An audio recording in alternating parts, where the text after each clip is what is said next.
ঈদুল আজহা ও কোরবানির পশুর বাজার হাট জমেছে, চ্যালেঞ্জ রয়েছে। ঈদুল আজহা সামনে, আর দেশের বিভিন্ন প্রান্তে কোরবানির পশুর হাটগুলো ইতিমধ্যেই জমে উঠেছে। ঢাকার গাবতলী, চট্টগ্রামের সাগরিকা, রাজশাহীর বাঘা কিংবা সিলেটের কোর্টহিল, প্রতিটি হাটেই এখন গরু, ছাগল, মহিষের ভিড়। তবে পশুর সরবরাহ বাড়লেও খামারিরা বলছেন চ্যালেঞ্জও কম নয়। প্রথমত, খাদ্য ও চিকিৎসা খরচ। গত এক বছরে গবাদি পশুর খাদ্যের দাম বেড়েছে প্রায় ২০ থেকে ২৫%। বিশেষ করে গমের ভুসি, খৈল এবং খড়ের দাম বৃদ্ধিতে খামারিদের উৎপাদন খরচ বেড়েছে। অনেক খামারি বলছেন এই খরচ পুষিয়ে লাভ করা এখন কঠিন হয়ে পড়েছে। দ্বিতীয়ত, রোগ ব্যাধির ঝুঁকি।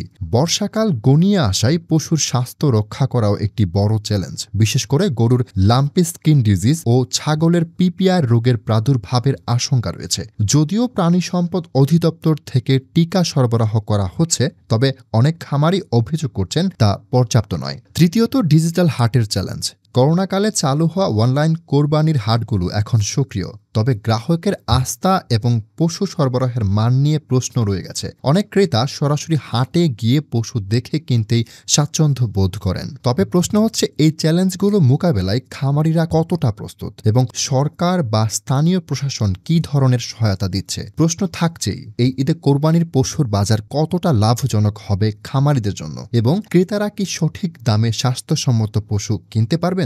আপনারা দেখছিলেন প্রতিদিন সকাল।